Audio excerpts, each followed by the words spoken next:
मनाजिले Karbala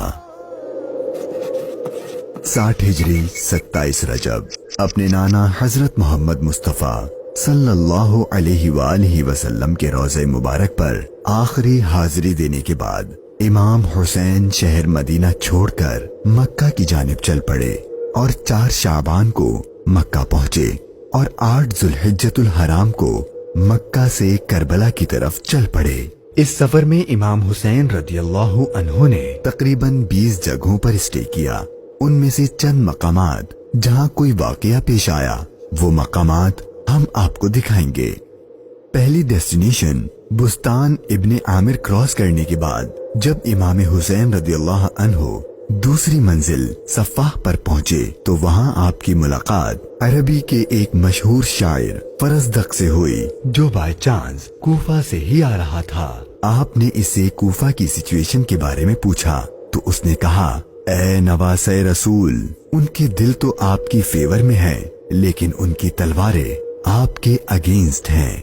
इमाम हुसैन का तीसरा स्टे जाते इर्क नामी सुनसान और वीरान जगह पर हुआ जहां एक शख्स बशीर बिन गालिब ने इमाम हुसैन के काफले वालों को टेंट्स लगाते देखा तो वो बड़ा हैरान हुआ। फिर उसने आकर इमाम हुसैन से मुलाकात की तो दौरान गुफ्तगू इमाम हुसैन ने उसे अपने सफर का मकसद बताया और साथ अपनी शहादत की खबर भी दी। इमाम हुसैन का चौथा स्टे हाजिज था। इस मकाम पर आले रसूल ने कुछ देर आराम फरमाया और इमाम हुसैन रदियल्लाहु अन्हु ने कूफा वालों के लिए एक खत लिखा और उसे हजरत कैस के हाथों कूफा वालों को रवाना किया।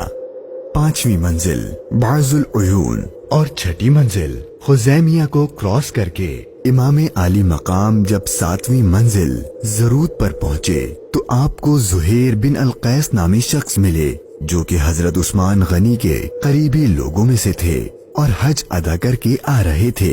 उसने जैसे ही इमाम हुसैन से मुलाकात की तो उसने अपने घर जाने के बजाय इमाम हुसैन का रफीक सफर बनने को प्रेफर किया। 8वीं मंजिल सालिबिया पर एक गमनाक इमाम हुसैन के इंतजार में थी। यही वो मकाम था जहां आपके चचाजाद भाई हजरत मुस्लिम बिन अकील और उनके 2 बेटों की शहादत की दर्दनाक खबर मिली। इस पर आपने खुतबा इरशाद फरमाया और हालात की संगीनी से काफले वालों को आगाह कर दिया ताकि कोई जाना चाहे तो चला जाए, लेकिन आपके साथ सफर शुरू करने वालों में से किसी ने पीठ न फेरी। मुश्किलात में इजाफा और जर्नी डिफिकल्ट होती जा रही थी क्योंकि इब्ने जियाद गवर्नर कूफा को इमाम हुसैन के आने की खबर मिल गई थी और उसने अपने बहादुर और माहिर कमांडर हुर को 1000 का लश्कर देकर इमाम हुसैन को गिरफ्तार करने भेज दिया। इमाम हुसैन जुहाला, बतने उकबा और शराफ से गुजरने के बाद जब 12वीं मंजिल सुरात पहुंचे तो आपका सामना हुर और उसके 1000 के लश्कर से हुआ। इस रेगिस्तानी इलाके में हुर और उसके लश्कर वालों का प्यास से बुरा हाल हो चुका था और उनके पास पानी भी नहीं था तो इमाम हुसैन ने उनको अपने हाथ से पानी पिलाया। फिर आपने उनके सामने तकरीर की और जब आप जोहर की नमाज पढ़ने के लिए खड़े हुए तो आपके काफिले वालों के साथ हुर के लश्कर ने भी आपके पीछे नमाज पढ़ी। 13वीं मंजिल कादसिया, ये है टर्निंग पॉइंट। इमाम हुसैन रदियल्लाहु अन्हु को जाना तो कूफा था लेकिन आपने रास्ता तब्दील कर दिया और आप करबला की तरफ चलना शुरू हो गए।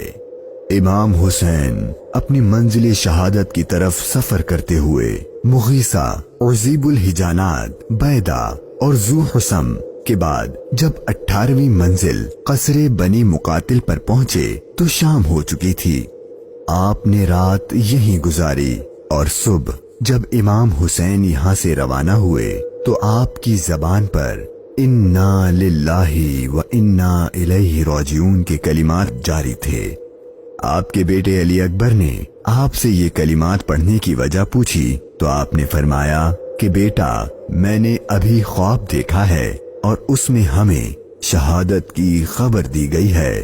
तो आपके शहजादे ने पूछा कि ऐ बाबा जान, کیا ہم حق پر نہیں ہیں؟ تو امام حسین نے فرمایا کیوں نہیں؟ تو آپ کے شہزادے نے بہادری سے جواب دیا کہ پھر موت سے کوئی ڈر نہیں۔ امام حسین کا سفر شہادت، سفر بقائے اسلام اپنے اینڈ کو پہنچنے لگا تھا۔ بس 2 اسٹاپ باقی تھے اور وہ ساری باتیں حقیقت ہونے والی تھیں جو بچپن سے آپ کی شہادت کے بارے میں مشہور تھیں۔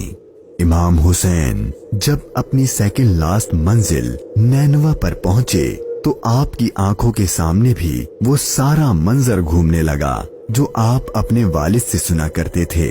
ابھی امام نے تھوڑا ہی فاصلہ طے کیا تھا، ایک ریگستان میدان نظر آیا اور ابھی وہ سارا قیامت خیز منظر آپ کی نظروں میں گھوم ہی رہا تھا کہ ہر اپنے لشکر کے ساتھ ایک بار پھر آپ کے سامنے آ گیا اور اس نے بتایا کہ گورنر کوفہ ابن زیاد نے مجھے خط دیا ہے کہ آپ جس جگہ پر ہوں وہیں آپ کو روک لوں اور آپ کو ایک ایسی جگہ پر ٹھہراؤں جہاں پانی وغیرہ کچھ بھی نہ ہو۔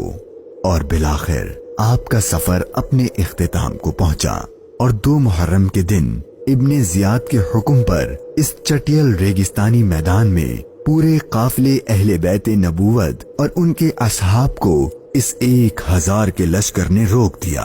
امام حسین نے دریافت فرمایا کہ اتنا تو بتاؤ کہ اس جگہ کا نام کیا ہے؟ تو جواب دیا گیا اس جگہ کو کربلا کہتے ہیں۔